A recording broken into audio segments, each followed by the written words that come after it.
E essa é a 16ª aula no estudo geral do livro. E eu quero convidar você, como estava convidando minhas amigas que já estavam aqui, para abrir em Cântico dos Cânticos, capítulo 4, nós vamos ler o versículo 1 ao versículo 8, tá? Estava aqui comentando que nós vamos fazer um total de 24 aulas, então essa é a 16ª.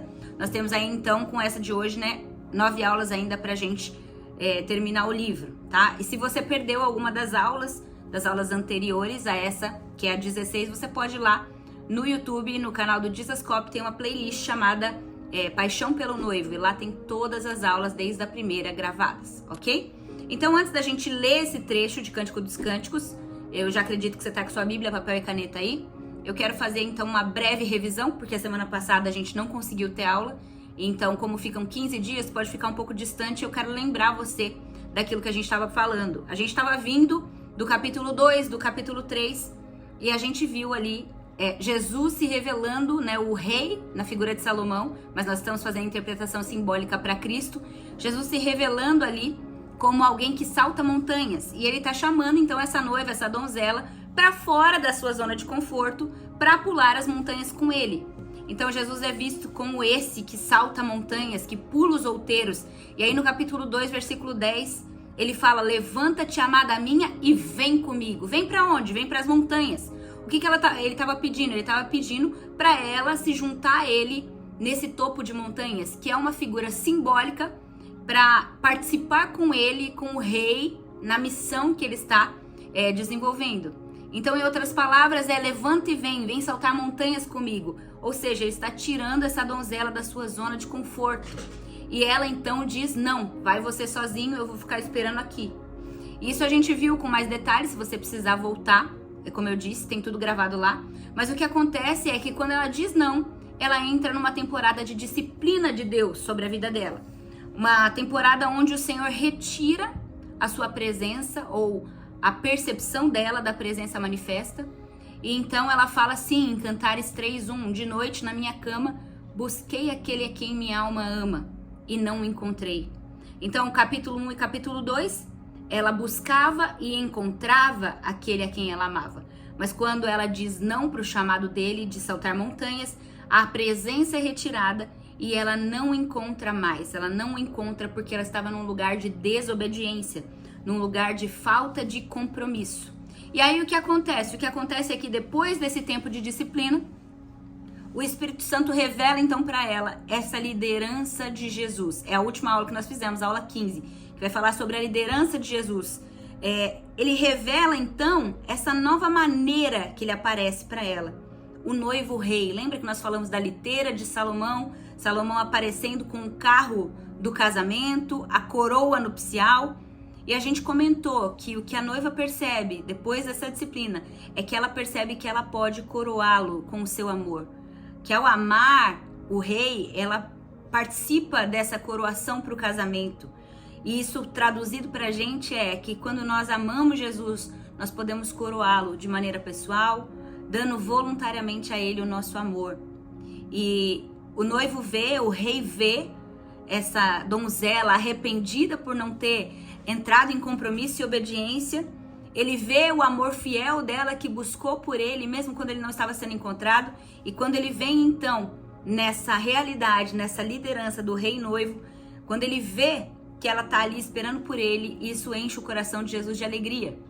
E é essa revelação que nós enfatizamos na última aula, Jesus como o rei noivo. E então, cheio de alegria pelo fato de saber que ela o ama, porque no texto fala diversas vezes: busquei aquele a quem meu coração ama e não achei. Vi as sentinelas e perguntei: vocês viram onde está aquele a quem meu coração ama? Ou seja, estava claro para o Senhor que ela o amava. E estava claro para ela mesma também que ela amava o rei. Então, quando ele está cheio de alegria pelo fato de ter percebido esse amor, ela tem essa revelação da liderança dele na vida dela. E isso faz ela responder ao Senhor de uma maneira nova. Isso é o que causa a resposta dela ao Senhor de um jeito inusitado. E esse é o tema que a gente vai tratar hoje em Cantares 4. Aí você pode abrir sua Bíblia comigo. Cantares 4, nós vamos ler do 1 ao 8, tá? Então, é importante a gente lembrar que essa donzela está saindo dessa temporada de disciplina ele acabou de revelar essa liderança do rei e noivo, no capítulo 3, e agora vem as palavras dele a respeito dela, ok? Vamos ler aí 4:1. Presta atenção naquilo que o esposo fala. Como você é bela, minha querida. Como você é linda. Os seus olhos são olhos de pomba e brilham através do véu. Os seus cabelos são como um rebanho de cabras que descem do monte de Gileade. Os seus dentes são como um rebanho de ovelhas recém-tosquiadas que sobem do lavadouro. Cada uma tem o seu par e nenhuma está faltando. Os seus lábios, versículo 3, são como um fio de escarlate e a sua boca é linda. As suas faces, ou em algumas traduções as suas bochechas, são como romã partida e brilham através do véu. O seu pescoço é como a torre de Davi, edificada para arsenal. 1000 escudos pendem dela, todos escudos de soldados valentes. Os seus seios são como 2 crias gêmeas de uma gazela que pastam entre os lírios. Agora preste atenção nesse versículo. Antes que rompa o dia, antes que fujam as sombras, irei ao monte da mirra e à colina do incenso. Você é toda linda, minha querida, em você não há defeito.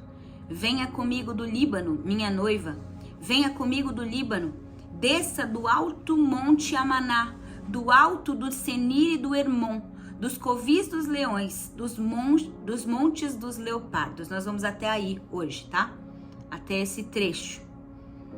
Então, lembrando que ela tá saindo dessa temporada de disciplina, ele revela a liderança dele sobre ela, e são essas as palavras que ele tem sobre ela agora. Ei, minha noiva, minha donzela, você é formosa. Os seus olhos são como pombas. O seu cabelo é como os rebanhos de cabra nas colinas de Gileade. E aí você vai ver mais uma série de descrições aqui, e ele pedindo a ela que se junte a ele no topo das montanhas. Ele está dizendo mais uma vez que ele está indo para as montanhas. E aqui, o que o Mike traz no estudo para a gente, nesse trecho?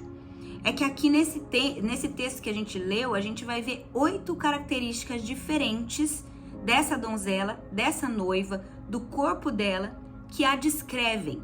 Então, a gente tem que entender que ele está falando com ela, o rei Salomão está escrevendo uma carta de amor à Sulamita, e ele está falando com ela na linguagem do amor daquela época. Então, naquela época, se falava nessa linguagem agrícola, nessa linguagem da pecuária, da criação de rebanhos, mas espiritualmente a gente pode fazer essa aplicação entendendo que ele está falando para o corpo de Cristo. E esses 8 aspectos que vai aparecer aí do corpo dessa donzela, dessa noiva, vão falar para nós sobre qualidades espirituais que ficam claras na igreja quando nós comparamos a Bíblia com a Bíblia, tá? Então, apesar do texto ser bastante simbólico, a Bíblia interpreta a Bíblia. Todos esses símbolos trazidos em Cântico dos Cânticos, eles têm apoio nessa interpretação espiritual em outros trechos da Escritura, inclusive no Novo Testamento. Então ele vai falar sobre 8 virtudes ou 8 características da donzela que para ele são importantes, tá? E aí no versículo 6, você pode ir acompanhando aí na Bíblia junto comigo. Antes que rompa o dia e fujam as sombras, irei ao monte da mirra, irei à colina do incenso. Então tá aqui aparecendo pra gente que ele disse que vai pro monte. Na primeira ida ela falou eu não vou, mas agora ela, depois de disciplinada, depois de receber essas 8 características, esses 8 elogios do rei e do noivo sobre ela finalmente se convence e vai ao monte. E aí é importante a gente olhar para esse versículo 6, porque ele é a virada do livro. Lembra que a gente começou falando que o livro de Cantares poderia ser dividido em 2 partes? A primeira parte, do capítulo 1 ao capítulo 4, vai falar da herança que nós temos em Cristo, que nós temos no rei, que é essa figura de Salomão. Então nós somos amados, nós somos levados para esse lugar do banquete. Ele coloca uma bandeira de amor sobre nós e você olhando para a cruz, você sabe a herança que você recebeu quando você nasceu de novo, quando você creu na obra e no sacrifício de Jesus Cristo. Do capítulo 1 ao capítulo 4 vai falar da herança que nós como igreja temos em Cristo. Mas do capítulo 4 em diante vai falar da herança que nós somos, não da que nós temos, mas vai falar que para Jesus, para o rei, nós somos uma herança. A sua propriedade particular, o seu povo escolhido, nós somos herança dele também. E aí é no trecho do capítulo 4, versículo 6, que tem o ponto de virada do livro. E qual que é esse versículo? Nós estamos lendo aí.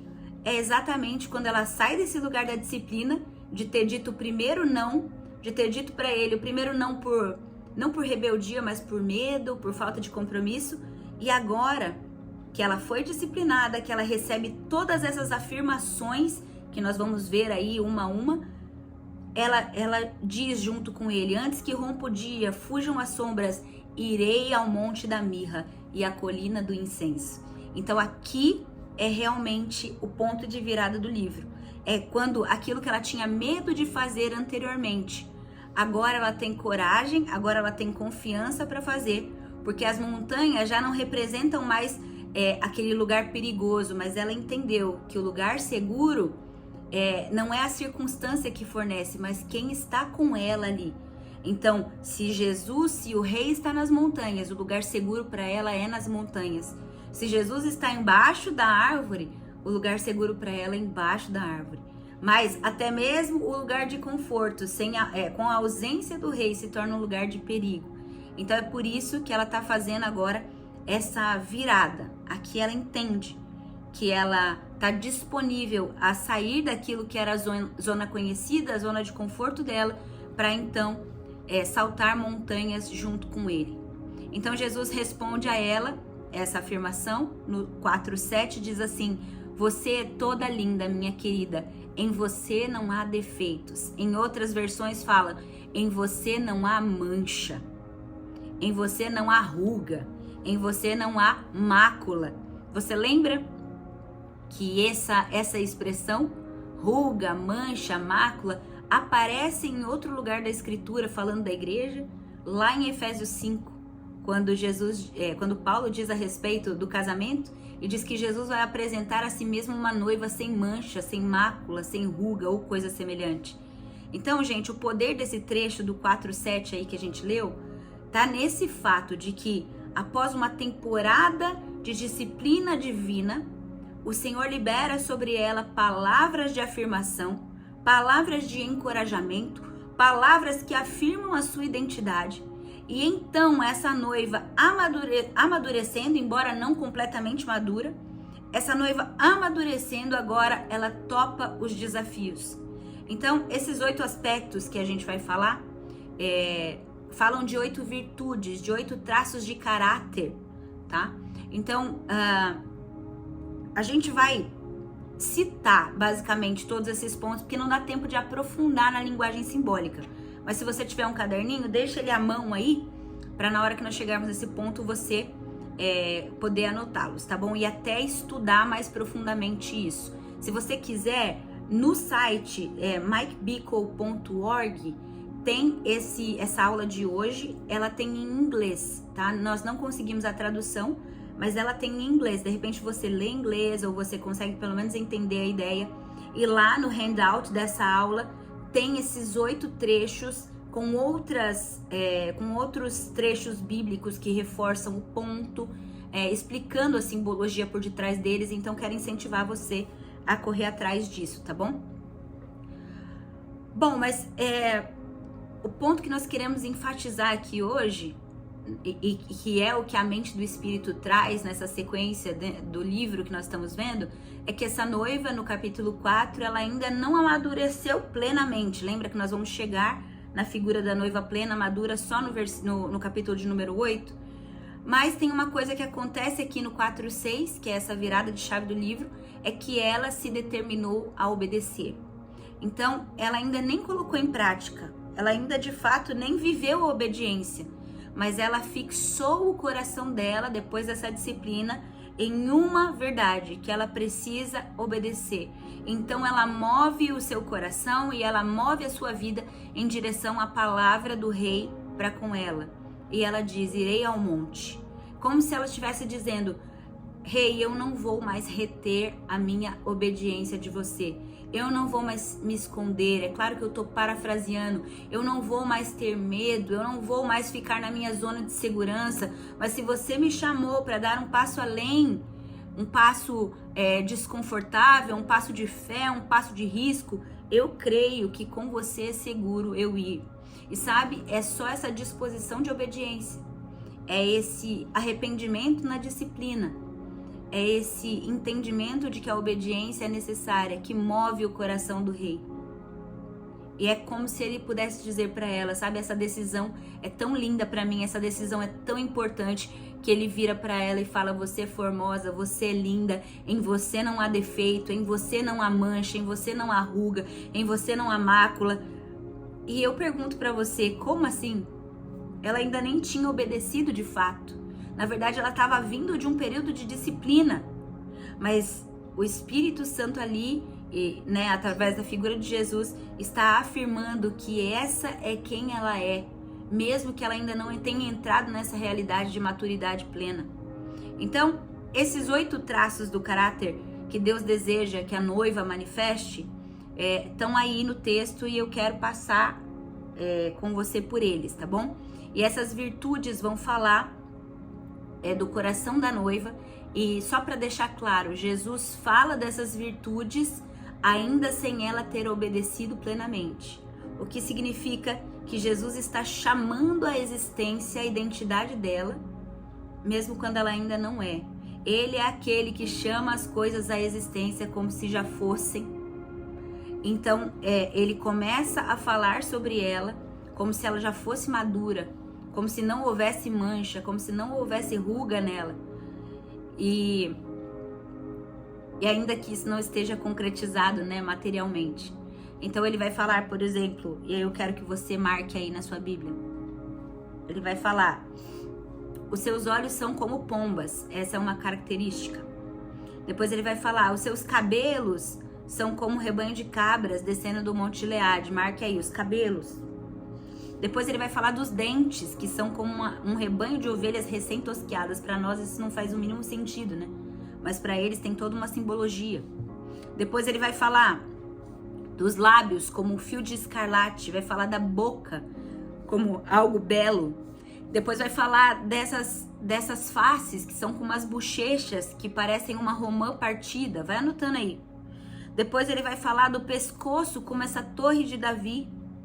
E depois vai falar dos seios dela, que são como 2 crias de uma gazela, que pastam entre os lírios. Então essas são as 8 virtudes, ou os 8 símbolos de virtudes para a igreja que estão presentes aí na figura da donzela, tá? Então, como eu disse, quando ele fala, por exemplo, que os cabelos dela são como um rebanho de cabras nas colinas de Gileade, pra gente isso é muito estranho, mas naquele tempo, pra agricultura, pra pecuária, era uma parte importante da vida deles. E essa linguagem, gente, fazia todo sentido pra cultura. Então, Deus se importa com isso, em falar de um jeito que vai ser entendido facilmente, não só pela nossa mente, mas pelo nosso coração. Você vai ver em outras passagens da Escritura, Jesus usando muitas metáforas que diziam respeito à cultura das pessoas, à época que elas estavam vivendo. Lembra quando Jesus conta, por exemplo, a parábola do semeador? Então, ele faz sempre menção disso para que as pessoas consigam aplicar aquilo que está sendo ensinado. Mas, em resumo, do resumo, essa passagem está enfatizando como o rei vê a donzela, como o rei vê a noiva, mesmo quando ela ainda está se esforçando para crescer, se esforçando para amadurecer, se esforçando para obedecer, para ter fé. Ele vai chamar ela de formosa, vai chamar ela de sem mancha, ele vai destacar ali para ela o amor que ele sente por ela, ele vai encorajar ela, independente, gente, da imaturidade e da disciplina que ela teve que passar. E isso vai revelar para nós o tema da nossa aula de hoje, que é o coração terno, o coração sensível, o coração valioso de Jesus, que é o que nos equipa para amar a Deus. É esse coração terno dele que nutre, fortalece a igreja, a noiva, para amá-lo num nível que ela ainda não entrou. Então, apenas quando está começando a brotar no seu caráter aquelas virtudes, a liderança dele faz ela acreditar que isso já é pleno. E isso é o que faz a noiva amadurecer. Então, Cantares 4, do 1 ao 5, ele revela esse coração absurdamente amoroso. Ele revela para ela o quanto ela é importante, linda, amada e o quanto ele crê nela. E isso tem tudo a ver com a gente. Como eu disse, o trecho de Efésios 5, se você tiver aí com a sua Bíblia, você pode abrir, Efésios 5, 26. O apóstolo Paulo vai descrever a igreja nesses últimos tempos, nesses últimos dias.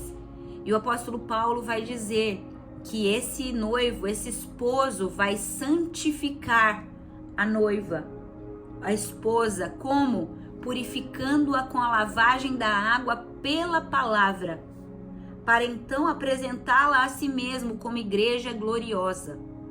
Então o que Jesus vai fazer? Jesus vai purificar a sua igreja, lavando ela através da água da palavra. Jesus vai purificar a sua noiva, revelando e liberando sobre ela a palavra de Deus com poder. Isso não é só aqui no Brasil, é na igreja global. Isso é uma profecia da igreja do fim. E por que ele vai fazer isso? O versículo 27 na sequência vai dizer, porque ele quer apresentar a si mesmo uma noiva gloriosa, uma igreja gloriosa, uma igreja cheia de poder de Deus, ou seja, ele vai purificar a igreja e ele vai encher essa noiva com o espírito de glória. E aí o versículo 29 do livro de Efésios 5 dá a chave pra gente, vai falar assim: porque ninguém nunca odiou a sua própria carne, antes a alimenta e dela cuida, como também o Senhor faz com a igreja. Então Jesus vai purificar essa igreja, ele vai encher essa noiva de glória, como? Alimentando ela, amando ela através da sua palavra.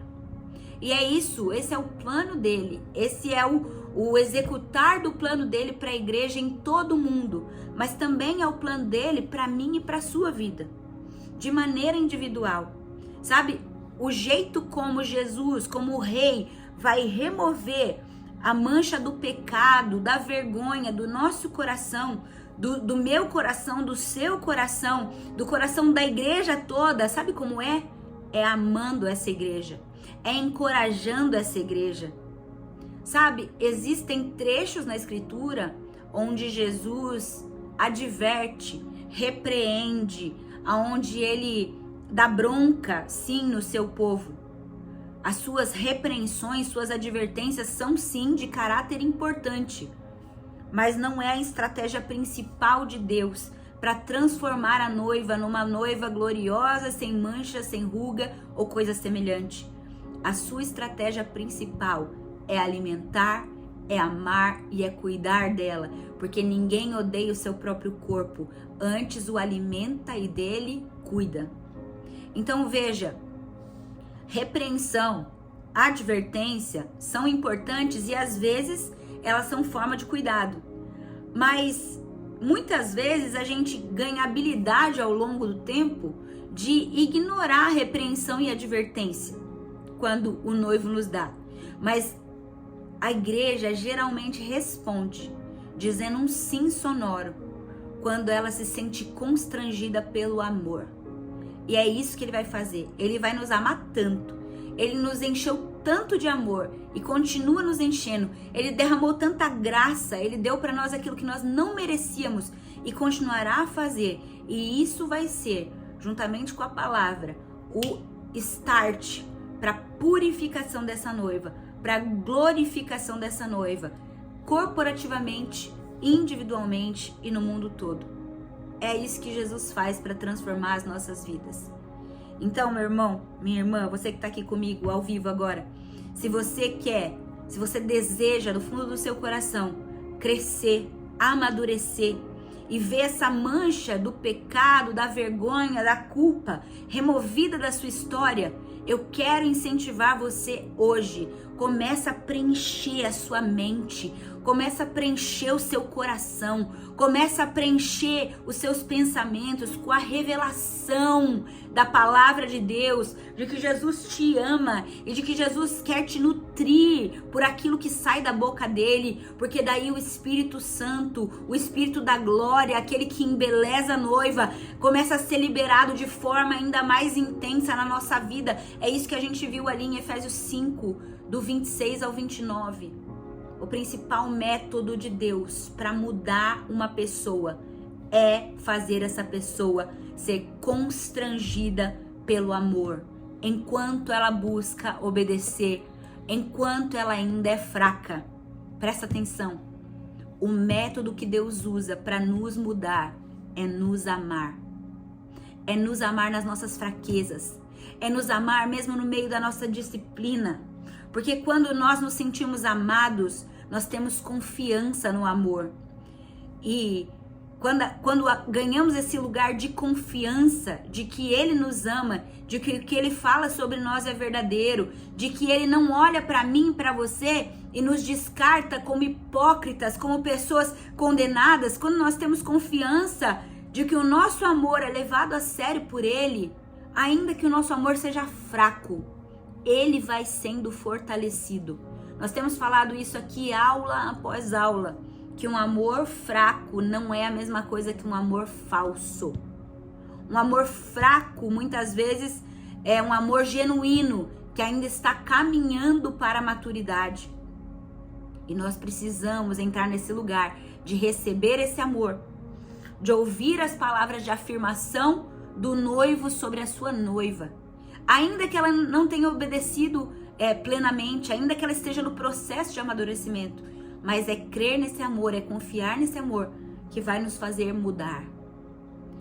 Eu gosto de uma versão aqui, até no inglês é diferente do português. Eu peguei até a versão em português da King James, eu acho que é a que mais parece com a versão em inglês. Mas o Salmo 18, versículo 35, se você está anotando, anota aí, Salmo 18, 35. É um texto onde Davi escreve. E Davi, ele tá saindo dessa temporada de um tempo muito difícil, um tempo de muito comprometimento. Ele estava na cidade de Ziklag, lá, se você já leu os livros de 1 Samuel, você já viu essa história. Ele estava ali saindo dessa temporada de dificuldade, desse tempo difícil. Então ele escreve o Salmo 18, 35. E o Salmo diz assim, olha, na versão em inglês fala assim: a gentileza de Deus me fez grande. Na versão King James fala assim, ó: tu me deste o escudo da tua salvação, a tua mão direita me sustentou e a tua suavidade me fez grande. Então na versão em inglês fala de gentileza. Na versão em português da King James fala: a tua suavidade me fez grande. Gente, esse é o poder que havia na vida do rei Davi. O rei Davi se sentia plenamente amado pelo Senhor. E por ter confiança no amor do Senhor, ele sai do meio dessa temporada muito difícil de 16 meses aí, mas ele sai dizendo: foi a gentileza de Deus que me ajudou. Foi a suavidade de Deus que me fez grande. Sabe o que Davi sabia? Que Deus o tratava com gentileza. Que Deus o tratava com mansidão, com suavidade, com amor, com graça. E esse é o recado dessa live de hoje. Deus te trata com gentileza. Deus te trata com suavidade, com mansidão, com graça. E nós podemos crescer espiritualmente no temor do Senhor, podemos ser grandes por causa da suavidade de Deus para conosco. Foi essa revelação da gentileza de Deus, da suavidade de Deus para com Davi, que deu a Davi confiança após todo esse período difícil para seguir com zelo, com o espírito aberto, sem recuar, sem olhar para trás e vencer as suas batalhas. Então, você pode se perguntar, qual era o grande poder da vida de Davi que fez ele prosperar no que colocava as mãos, que fez ele ser alguém tão notável na Escritura. Você quer saber qual é o poder da vida de Davi? O poder de Davi era saber que ele tinha um Deus, um pai, um rei, um noivo que o amava muito, que era gentil com ele, que era suave com ele, que era gracioso com ele. Sabe? Jesus, o Rei dos Reis, esse Rei noivo, ele nos ama e nos trata com tanta gentileza. E é ele, como a figura de Salomão aqui no cântico, que nos afirma, mesmo nas nossas fraquezas. Entenda, eu não estou dizendo que ele afirma a nossa fraqueza. Eu não estou dizendo que ele é conivente com a nossa fraqueza. Ele não diz que a nossa fraqueza está bem e que nós não devemos evoluir.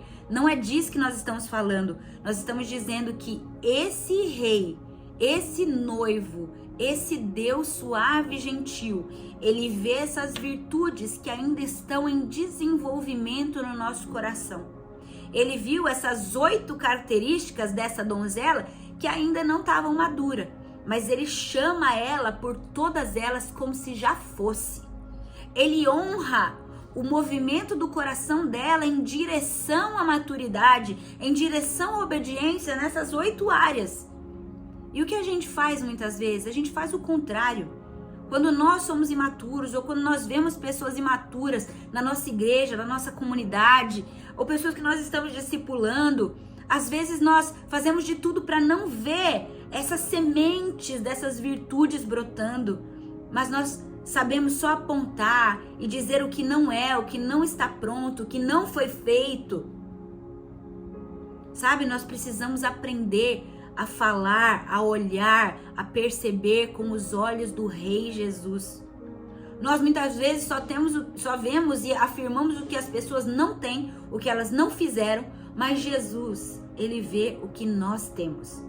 Ele vê o nosso compromisso em direção à maturidade, mesmo que ela ainda não seja plena. Então Jesus nos define muito mais pelos nossos anseios, pelas nossas sementes de virtude, do que pelas nossas lutas. Você sabia que Jesus não está te definindo hoje pelas suas lutas? Graças a Deus ele não define a Val pelas lutas dela, mas ele vê mais do que a nossa luta. Ele vê o interior do nosso coração. Ele vê aquilo que nós temos colocado o nosso foco, aquilo que nós temos fixado os nossos desejos, os nossos anseios.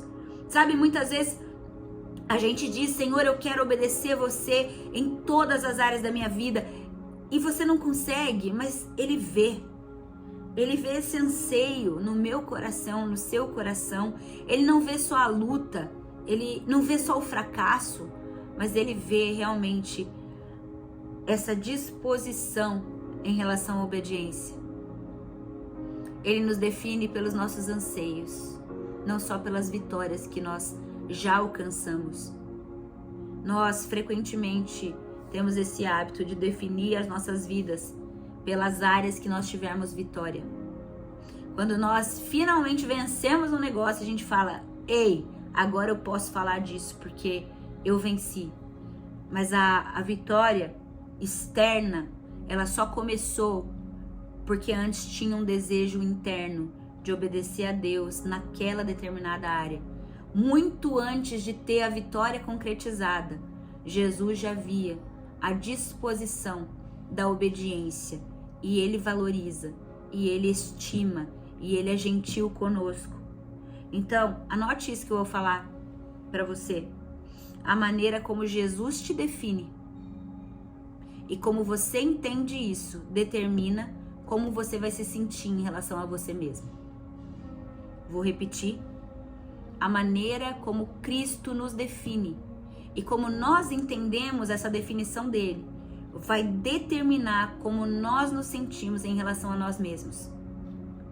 Quando a gente percebe que Jesus vê os desejos do nosso coração, os anseios do nosso coração, as virtudes ainda que em sementes para obedecer, quando eu percebo que Ele honra e valoriza isso isso te faz valorizar ainda mais a sua vida espiritual. Entende isso que eu tô falando? Quando você vê que Ele conhece a virtude ainda em semente, isso te dá mais vontade de cultivar essa semente até ver ela eclodir, se tornar uma planta, um ramo, uma árvore, um fruto. Entende o que eu tô dizendo?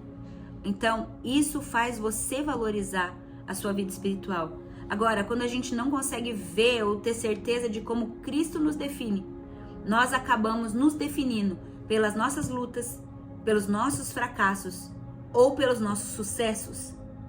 Quando alguém pergunta assim, como você tá com o Senhor, como tá a sua vida com Deus, muitas vezes a gente pensa só nas coisas ruins, naquilo que ainda não fizemos, naquilo que ainda não está acontecendo, e assim nós resumimos nosso relacionamento com Jesus apenas nas nossas lutas e nos nossos fracassos. Mas Deus não é assim. E esse é o ponto de hoje. Se você olhar para Gideão no capítulo 6 de Juízes, você vai ver ali um homem escondido, um homem com medo, um homem no lagar, né, que era o lugar de mexer com uvas, mas ele estava malhando trigo, ou seja, totalmente fora de propósito ali, e ele estava ali escondido porque os inimigos, os midianitas, estavam chegando. Gente, olhando para Gideão, se nós estivéssemos ali naquela cena, vendo aquele cara moendo trigo no tanque de prensar uva, talvez a gente ia virar um pro outro e falar assim, cara, esse cara não tem fé nenhuma. Eu não vejo evidência de fé, eu não vejo evidência de vida com Deus, ele está se escondendo do inimigo. Mas sabe o que o anjo do Senhor fala quando ele aparece? Ele diz, ó homem de valor, homem valente, homem forte. E sabe, Gideão olha e fala, quê? Você está falando de mim? Homem valente, homem de valor, homem forte, homem corajoso? Eu tô me escondendo aqui. Mas sabe o que o Senhor viu, o que o rei viu em Gideão? Ele viu aquilo que o próprio coração de Gideão não viu. Ele viu sementes de coragem, ele viu sementes de fé, ele viu sementes de virtude que ainda estavam apenas brotando e não pareciam que iam para frente, mas quando aquilo começou a surgir, o Senhor afirma aquilo. O Senhor vê as sementes. Quando Gideão ainda nem tinha guerreado, ele falou assim, você é um poderoso guerreiro. E ele chama isso para fora como se já fosse. É isso que diz em Romanos 4,17. Deus chama as coisas que não existem como se existissem. Deus chama as coisas que ainda não foram manifestas, antes de serem manifestas, como se já fossem. Então ele chama Gideão de acordo com aquilo que Gideão era. Já era, mas que a gente só veria no futuro.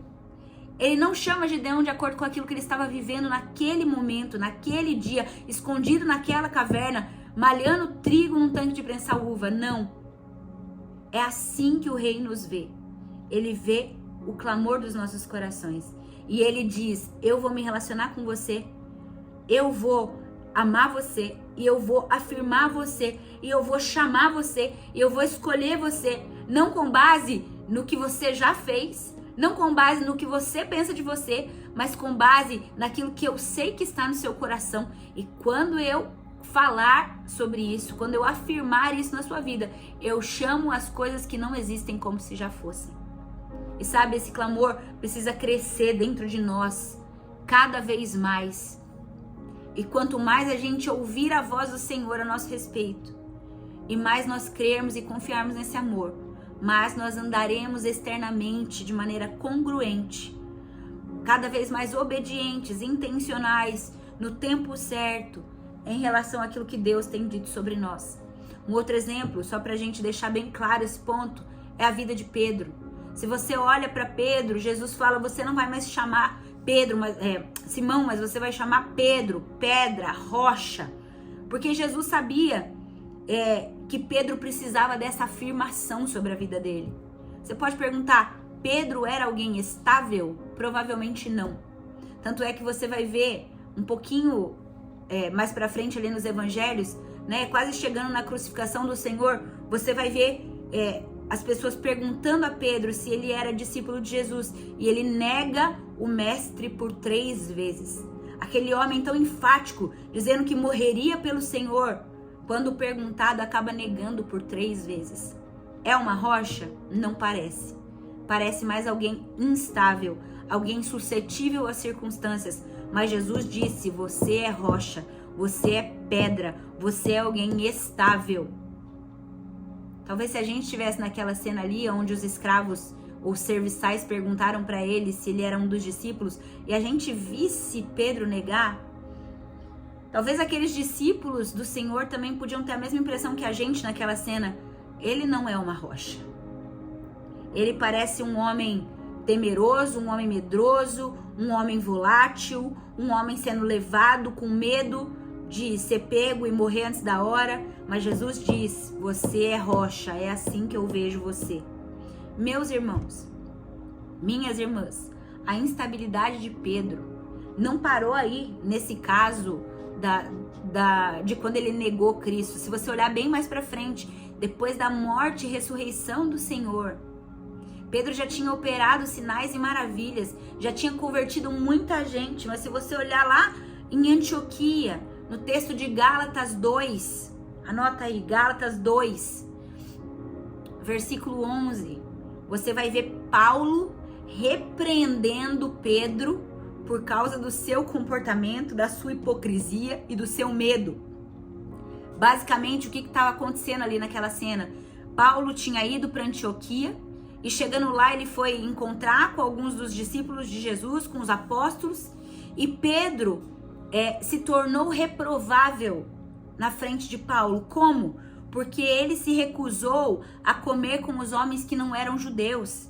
Então, porque Pedro comia com todo mundo, comia com os gentios, mas aí quando chegaram as pessoas de Jerusalém, Pedro ficou com medo e se afastou e não quis comer junto com os gentios.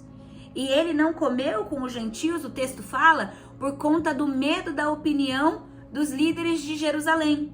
Então, ele tinha medo daqueles líderes, medo do que eles iam pensar. Mas Pedro é a rocha. Pedro é um dos principais apóstolos. Mas ele está aqui com medo da opinião de terceiros, a ponto de ter uma conduta reprovável diante de Paulo, a ponto de sair de uma rodinha para não comer com os gentios. Cara, ele confundiu todo mundo ali naquela cena, mas Paulo virou para ele e falou assim: Pedro, deixa eu te lembrar de uma coisa. Isso aí que você tá fazendo tá errado. Isso não é quem você é. Talvez se nós estivéssemos nessa cena, onde Pedro sai da rodinha para não comer com os gentios, nós pensaríamos: ué, esse é aquele que é estável, que é firme nas suas decisões, aquele que é seguro? Ou ele é um hipócrita? Ou ele é um medroso? Sabe o que Pedro teve ali? Um momento de hipocrisia, um momento de medo.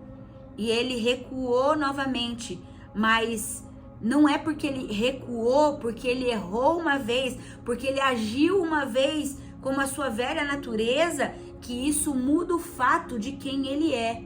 Porque o que determina quem uma pessoa é, qual a identidade dela e como ela deve ser, é a palavra do Senhor. E a palavra de Jesus não mudou sobre ele. Ele ainda continuava sendo chamado pelo mestre: tu és Petrus, pedra, rocha, você é estável, você não é um hipócrita, você não teme a opinião dos outros, apesar de você ter errado nesse caso. E ainda bem que tinha um irmão cheio do Espírito para lembrar Pedro de quem ele era e que aquela conduta não era conduta correspondente à identidade verdadeira dele. Ainda bem que tinha um irmão.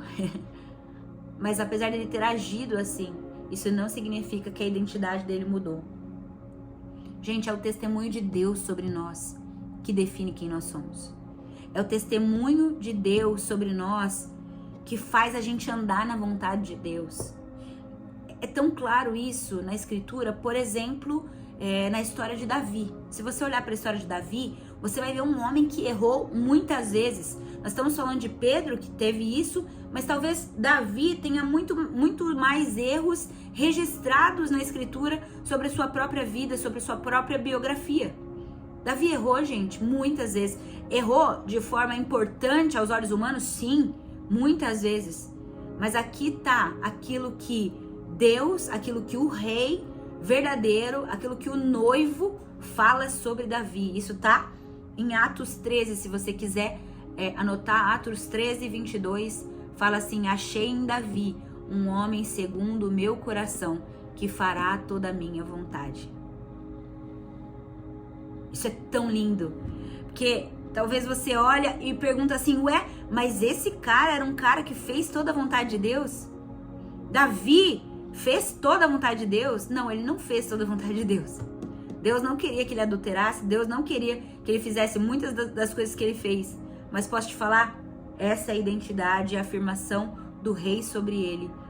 E a vontade de Deus, soberana, afirmada sobre Davi, fez ele cumprir até o fim da sua jornada o propósito de Deus. Ele era alguém segundo o coração do Senhor, alguém que consultava a vontade de Deus para então se mover.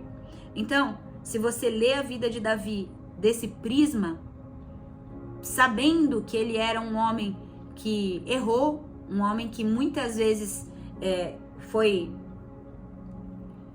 por caminhos tortuosos, mas ainda assim deixou prevalecer na sua vida a palavra de Deus sobre ele e teve um fim glorioso, isso quer dizer que é uma boa notícia para mim e para você. Porque eu posso te falar que eu já errei muitas vezes.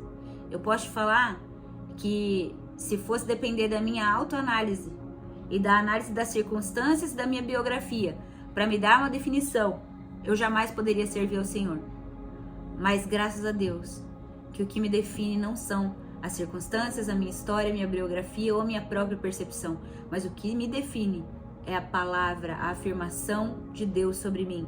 São as virtudes que Ele vê no meu e no seu coração, que talvez ainda não estejam nem completamente, plenamente amadurecidas, mas Ele vê, e Ele ama, e Ele me chama como se já fosse, Ele te chama como se já fosse, e é isso que faz você se tornar tudo que Deus sonhou para você.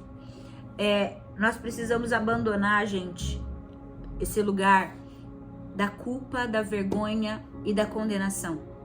O lugar da condenação, ele já tem um dono. Você não precisa competir com ele. Escuta o Espírito Santo falando com você nessa hora, porque tem muita gente gastando muita energia para administrar uma bagagem pesada de culpa, de vergonha, de condenação. Você fica de repente tão preocupada com o seu fracasso e você com isso não coloca o seu foco e os seus ouvidos naquilo que Deus tem falado sobre você. Você tá tão constantemente lidando com o quão ruim você é, com o quão rejeitado você foi, com o quão rejeitado você deve ser por Deus, porque você fez isso, isso e aquilo, e isso nem é verdade. Para! Esse trabalho já pertence ao diabo. Você não precisa fazer isso com você mesmo. Você precisa crer naquilo que já está escrito, que já foi feito por Cristo Jesus e pela sua obra. O sangue de Jesus é poderoso. Poderoso, não só para te perdoar, não só para te comprar, mas para te fazer uma nova criatura e fazer com que essas sementes de virtude que estejam dentro de você consigam crescer e prosperar. Aquele que começou a boa obra na sua vida, meu irmão, é fiel para completar ela até o dia de Cristo Jesus. Sabe uma coisa que eu vejo muito frequentemente?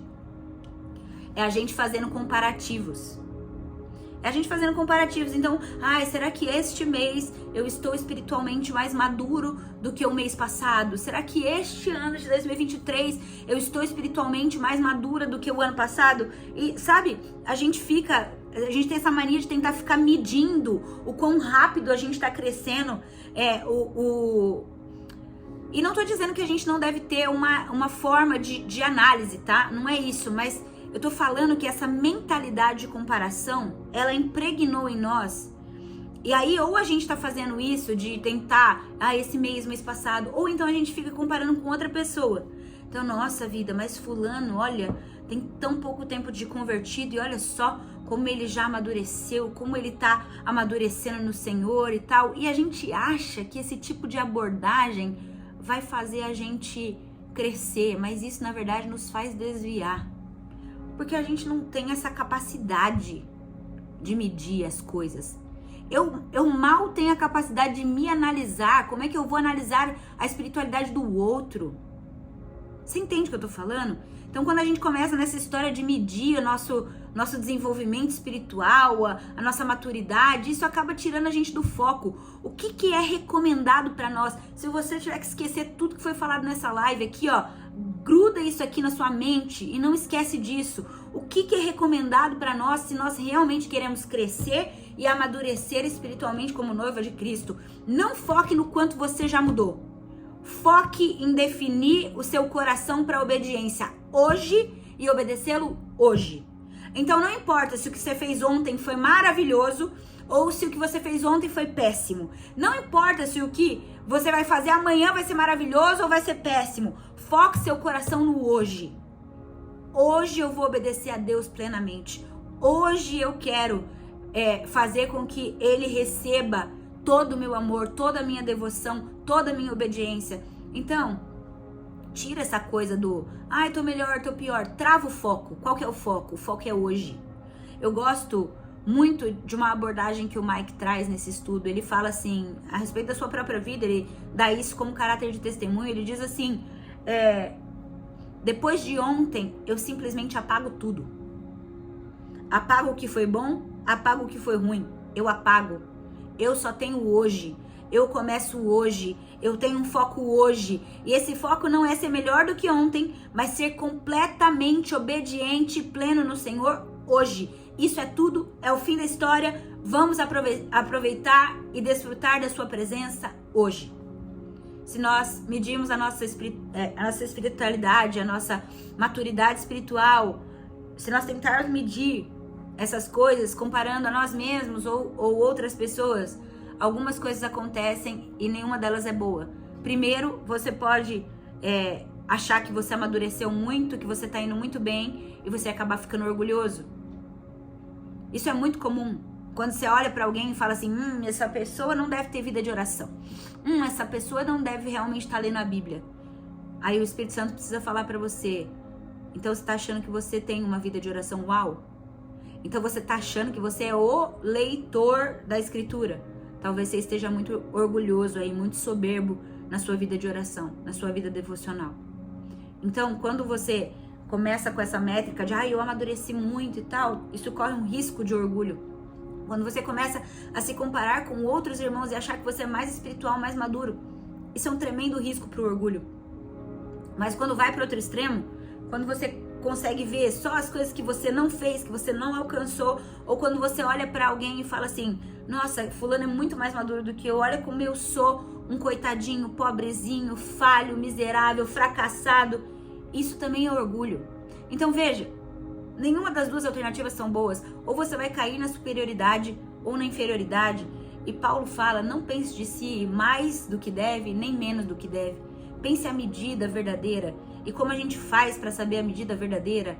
Tudo que nós temos é hoje.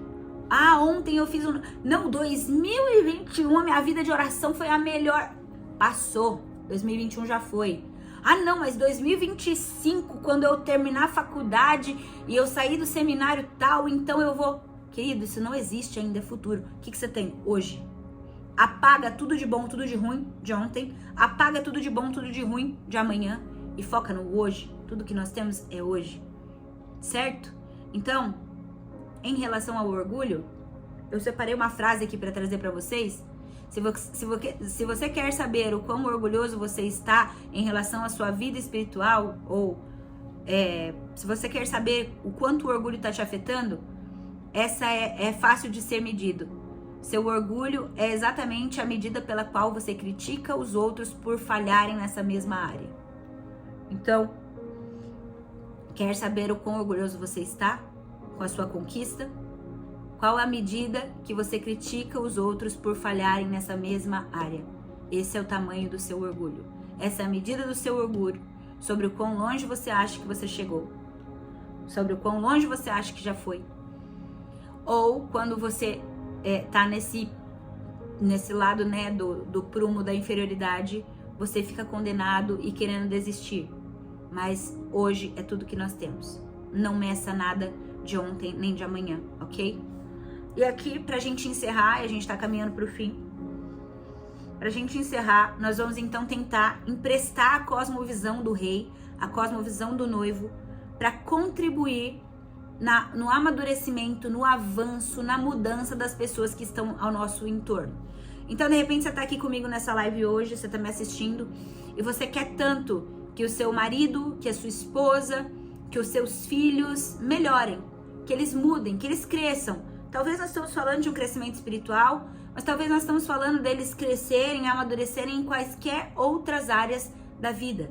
E aqui está um grande segredo, ou a maneira mais eficaz, de acordo com a Bíblia, de nós conseguirmos contribuir na mudança das pessoas. Sabe qual é essa maneira? É valorizando, é afirmando as pessoas. Então, valorize, afirme o seu marido, a sua esposa, os seus filhos. Veja quais são as virtudes que eles ainda, que são incipientes, que ainda estão lá em tamanho tão pequenininho que quase não podem ser vistas. Perceba quais são as virtudes dos seus corações que ainda não estão maduras e chame isso à existência. Defina as coisas que eles fazem bem. Talvez não que eles façam perfeitamente, mas que eles fazem bem. E afirme isso, e fale sobre isso, e elogie isso, e comece a trazer à existência pelas suas palavras aquilo que não é como se já fosse. Sabe, eu tenho um testemunho para dar sobre isso, porque a Luísa, minha filha, ela é uma criança muito criativa, ela é uma criança que gosta de pintar, gosta de bordar, gosta dessa parte de criatividade, de música, mas ela não é tão boa em raciocínio lógico. Então, matemática ela tem um pouco mais de dificuldade, em física ela tem um pouco mais de dificuldade, e nós poderíamos, como pais, ficar falando: olha, Luísa, você precisa estudar mais para física, você precisa estudar mais matemática. E de fato, ela precisa estudar mais. Ela precisa, sem dúvida, desse esforço extra nessa disciplina, né? Mas sabe o que nós decidimos? Nós decidimos valorizar, afirmar aquilo que ela tem de bom. Então a gente fala para ela assim: Lu, você é uma menina tão criativa, você é uma menina tão inovadora. Que tal você aplicar essa criatividade que você tem, essa mente inovadora? Que tal você aplicar isso nas áreas onde hoje você tem um pouco de dificuldade? Vamos pensar aqui se não existe uma outra maneira de nós fazermos essa conta. Será que você não consegue criar um outro método de fazer essa conta e chegar no mesmo resultado? Entende o que eu tô falando? Em vez de você ficar falando: ai, meu filho é terrível, meu filho só dá trabalho, ai, meu filho só faz bagunça. Não. Afirme aquilo que ele tem de bom. Meu filho é muito... você pode dizer: o meu filho é muito proativo. O meu filho é muito corajoso. O meu filho, ele tem muita energia. Ele vai fazer muitas coisas incríveis. Entende? O seu marido, em vez de ficar reclamando desse homem, chame à existência o que não existe. Pegue aquelas virtudes que ainda são incipientes, que são pequenininhas, que estão ali para brotar ainda, e comece a valorizar isso. E você vai colher essa mudança na sua vida, na sua família. Então, só para a gente caminhar aqui para o final, nós vamos ver aqui, né, no final de Cantares. Nós estamos lendo, só retomando, do versículo 1 ao versículo 8. Eis que és formosa, você é formosa. Ele está dizendo: eu te amo. E aí, só para afirmar o nosso ponto, quando não há nada de belo nela, quando ela acabou de sair dessa disciplina, quando não há nada de agradável, ele afirma ela com 8 características. Ele coloca ali 8 elogios, 8 afirmativas que fazem com que ela seja desenvolvida na sua maturidade. Então, aí nós falamos já, né? Por exemplo, ele diz: seus olhos são como olhos de pomba. E a gente já viu na primeira aula que olhos de pomba falam de olhos puros. Ou seja, Jesus está dizendo: você vê o mundo de uma maneira diferente. E quem vê o mundo de maneira pura, sente o mundo de maneira pura. Depois, ele fala do cabelo. A gente colocou aí, o cabelo fala da dedicação. O cabelo dela fala desse voto de nazireado. Porque o cabelo naquela época, naquele contexto, falava de alguém que era dedicado. Então, aqui ele está dizendo, mesmo depois da disciplina, olha, você teve dedicação em me buscar. Você saiu da disciplina, mas você é dedicada. Imagina você saindo de uma disciplina e ouvindo isso do Senhor. Você tem olhos puros, a sua forma de ver me encanta. Olha, você é dedicada a mim. E aí, gente, cada uma dessas palavras, quando ele fala do dente, dos lábios, quando ele fala do pescoço, quando ele fala dos seios, né? Cada uma dessas figuras vai falar de uma afirmativa do noivo em relação a ela, ok? E aí, depois dessas 8 características, a gente vai ver então no versículo 6, irei ao monte da mirra, irei ao outeiro do incenso, que isso era o que ele tinha então ordenado que ela fizesse, ir para esse monte da mirra. Se você quiser voltar lá no Cantares capítulo 2, no versículo 8 ao 10, você vai ver. E aí depois no 2:17 você vai ver ela dizendo não. Aí no 3 ela foi disciplinada e agora ela disse, eu vou. E aí a pergunta é, o que aconteceu do 2 para o 4? Com certeza a disciplina, que a gente já viu, mas não tudo. A disciplina não é tudo. O que aconteceu foi essa nova revelação da liderança de Jesus. Ela viu essa afirmação de Jesus, do rei, sobre o seu coração. Ele disse, eu vejo o seu desejo mais sincero. E isso fornece a ela tanto zelo, tanto encorajamento, que ela se entrega totalmente. Ela se reconhece como pronta a ir ao monte da mirra e ao monte do incenso. E a gente também já viu essas duas figuras, eu não vou repetir por muito tempo. Se você quiser, você pode voltar nas aulas e assistir. A mirra vai falar dessa fragrância, dessa especiaria usada no embalsamamento ou no sepultamento. Então, quando ela fala vou ao monte da mirra, ela está dizendo vou ao lugar da obediência custosa, vou ao lugar de morrer se for necessário. E sabe, todos nós aqui que estamos fazendo esse estudo, todos nós que estamos assistindo a essas aulas sobre Cântico dos Cânticos, nós temos áreas nas nossas vidas em que o Espírito Santo está nos chamando para morrer. É uma obediência que vai custar tudo. São áreas difíceis mesmo de obedecer. E não são todas as áreas, são algumas específicas que às vezes ele nos desafia e a gente sabe que não é conforto. Nós sabemos que é o monte da mirra, que é o monte da morte. Mas depois de ser disciplinada, de encontrar a presença dele e de vê-lo afirmar, amar ela, apesar de tudo, tudo que sobra para ela é eu vou ao monte da mirra. E nós só podemos ter força para ir nesse monte da mirra, para dar esse risco, para entrar nesse lugar de risco, de fé, de sair da zona de conforto, se nós vivermos também aonde? No monte do incenso, que é o que fala também aí nessa outra parte do versículo. E a gente já falou do incenso também, sobre comunhão com o Senhor, sobre oração, sobre vida de devoção. E não dá, gente, para ir no monte da mirra, não dá para ter vitória nesses problemas grandes, nessas áreas de grandes desafios, se nós não vivermos no monte do incenso. Nós não conseguimos esse lugar de obediência custosa se não vivermos diante do Senhor em oração e independência da força do Espírito Santo para obedecermos esse chamado. Então, eu queria só terminar com esse exemplo aqui, que quando Jesus estava no jardim, ele tinha uma grande missão pela frente. Ele ia entregar sua vida na cruz. Aquele era literalmente o monte da mirra que ele ia subir. Ele ia subir o Gólgota para se entregar ali numa cruz, por amor a toda a humanidade. Era muito custoso. Era totalmente fora da zona de conforto. Você ser esmagado na sua carne por pessoas que não mereciam, por pessoas que ele nem conhecia. Mas sabe de uma coisa? Ele só conseguiu subir aquele monte da mirra porque ele vivia no monte do incenso. Porque ali no Getsemane, ele junto com seus discípulos foram para ter um tempo de oração. E ele disse: Pai, se possível, passa de mim esse cálice. Mas todavia que não seja feita a minha vontade, mas a sua.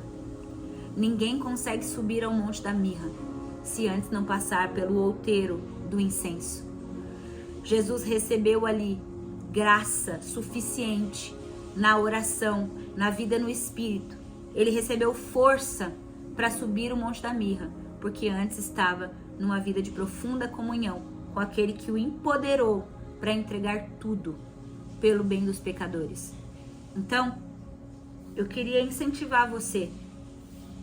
Você precisa estar no Monte do Incenso para conseguir dizer sim ao Monte da Mirra quando o noivo te chamar. A donzela tomou essa decisão de sair da sua zona de conforto, essa decisão de obedecer a Deus nas áreas custosas. Mas ela não podia ser como os discípulos, como Pedro, como Tiago, como João, que adormeceram no Monte do Incenso. Jesus vira para eles e fala: vocês não puderam vigiar comigo nem por 1 hora? Entenda uma coisa, o espírito pode estar pronto, mas a carne é fraca. E vocês precisam vigiar em oração, precisam vigiar em intercessão, para receberem do alto poder, para conseguirem dizer sim a esse chamado de obediência custosa, de obediência no Monte da Mirra. Então, eu queria finalizar hoje, porque nós já passamos até do horário aqui, dizendo que ela vai pelo caminho da mirra, porque antes subiu ao Monte do Incenso. E este é o caminho que Deus tem para nós. E sabe, talvez você pense que é impossível subir esse Monte da Mirra. E sim, é impossível. Sem o poder do Espírito Santo é impossível. Mas quando Jesus nos chama para subir esse lugar, e Ele chamou a todos nós, porque Ele disse: se vocês querem ser meu discípulo, negue-se a si mesmo, tome a sua cruz e me siga. Saiba que Ele deixou disponível para nós o Espírito Santo, o Espírito da verdade, o Espírito de poder, o Espírito de coragem, o Espírito de ousadia, que nos dá condição de chegar nesse Monte da Mirra. E esse Monte da Mirra não é igual para todo mundo, sabe? Ele tem uma medida para cada pessoa. E é isso que às vezes a gente precisa saber. Que às vezes o Monte da Mirra para uma pessoa consiste em um caminho.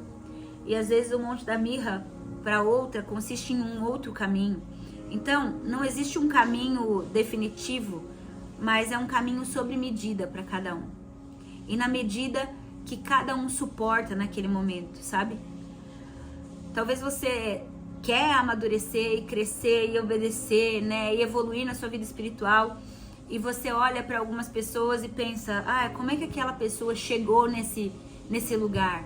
Poxa, provavelmente o Monte da Mirra dela é porque ela fica, como no caso do Mike, ela fica numa sala de oração por 8 horas todos os dias. Então acho que é isso, o meu Monte da Mirra é que eu tenho que ir para uma casa de oração e ficar 8 horas lá, morrendo, orando. E deixa eu te falar, é um caminho único para cada um. Só Deus e você mesmo sabe qual é o caminho de morte que você precisa percorrer. O caminho que Deus tem para você. E também cada temporada da nossa vida os desafios mudam, sabe? É como se o Espírito Santo conseguisse com muita maestria entender aquilo que nós precisamos de desafios naquele momento, mas que não irão nos matar, mas que irão nos fortalecer para uma próxima jornada, sabe? Então Ele vai fazendo isso, tecendo quase que artesanalmente esse caminho de obediência para cada pessoa. Por isso não adianta olhar e tentar encontrar fórmulas e caminhos prontos. A gente pode sim se inspirar na vida de outras pessoas, mas eu quero que você saiba que o Espírito Santo, ele tem preparado uma estrada para você, uma jornada para você, um lugar de fé e de risco que é para você, para que você possa ouvir do Senhor aquilo que essa noiva ouviu. Você é toda justa, em você não há mancha, em você não há nenhum tipo de marca, de ruga, de mancha. Isso não significa que ela era perfeita ainda, porque ela nem tinha obedecido de fato, mas significa que o coração dela já não resistia contra a liderança do noivo, e ela estava disposta a dizer sim para a obediência, ainda que lhe custasse tudo. E é isso que toca o coração do rei. Se nós soubéssemos, se nós entendêssemos que o nosso sim toca o coração do Senhor. Mesmo antes da gente alcançar esse avanço, né, propriamente dito, se a gente soubesse que Ele vê essas virtudezinhas ainda que brotando, se a gente entendesse e cresce que Ele se deleita em nós, que Ele nos ama, que Ele é suave e gentil, que Ele nos quer, esse conhecimento ia fazer com que nós corrêssemos para Ele, ainda que fosse o Monte da Mirra, ao invés de fugir dele, e nos faria crescer cada vez mais em fé, como diz o texto bíblico, de glória em glória, até a estatura do varão perfeito, até a medida de Cristo Jesus. Eu quero, nessa tarde, e vocês devem ter visto aí que meu nariz está coçando, eu tenho rinite alérgica, e algo aqui, provavelmente essas cortinas, devem ter ativado a minha alergia. Mas eu quero orar junto com você por tudo isso que nós falamos hoje, sabe? Por tudo isso que nós vimos nesse texto. Eu quero que você creia nessa tarde que o Senhor, Ele te vê e Ele chama as coisas à existência na sua vida, aquelas que não existem, como se já fossem. E é isso que vai te fazer amadurecer. E é isso que vai te fazer prosseguir. E é isso que vai te fazer ter coragem para ir para o Monte da Mirra, para obedecer de forma custosa. É isso que vai te levar para o Monte do Incenso, para estar com Ele nesse lugar. Ainda que sua alma grite, Senhor, afasta de mim, você vai poder dizer, faça a sua vontade, faça a sua vontade. Nós estamos vendo então aí o meio do livro, o lugar do ponto de virada dessa noiva, que depois de disciplinada, entendeu que o melhor lugar é estar com Ele. Vamos orar. Senhor, muito obrigado por essa tarde, muito obrigado pela sua palavra, muito obrigado pelo livro de Cantares, obrigado pelo cântico dos cânticos, obrigado pela mais alta canção de amor que existe nas escrituras, o maior cântico de todos. Obrigado por usar uma canção, um poema para falar conosco. Obrigado porque você é o amante superior, você conhece os corações humanos. E você sabe que quando a gente ouve uma música, rapidamente nossos afetos já são totalmente sequestrados pela música. Quando a gente está apaixonado, Deus, às vezes a gente associa pessoas a músicas. E você escreveu uma poesia, uma canção, para deixar registrado para nós, para ganhar o nosso coração. Você deixou uma serenata, você deixou um poema de amor para atingir os nossos afetos. E nós queremos dizer, Espírito Santo, ganhe os nossos afetos aqui nessa tarde. Ganhe o nosso coração. Mais do que o nível do nosso intelecto, de uma aula legal, de sacadas boas, de símbolos interessantes. Mas eu peço, conquista o nosso coração, Jesus. Obrigado porque você não é como eu. Obrigado porque você não é como os outros homens. Você não é como os outros amores que conseguem trazer cada vez mais à tona os nossos fracassos, as nossas lutas, as nossas dificuldades. Mas você tem prazer em nos afirmar, em nos encorajar. E esse é o método que você escolheu para transformar um ser humano. É pelo amor, é pela graça, é pela verdade, é pela esperança. É afirmando a nossa identidade, ainda que nós nem sabemos que somos isso. Obrigado porque você tem maestria em ver aquelas sementes bem pequenininhas, quase que invisíveis. Mas você consegue discernir elas e você consegue fazer elas crescerem e virarem uma árvore frondosa. Senhor, eu oro agora pelos meus irmãos. Espírito Santo, onde eles estiverem, na casa, no trabalho, eu quero pedir agora que eles sejam tocados pela verdade sobre eles. Jesus, obrigado porque nós somos seus.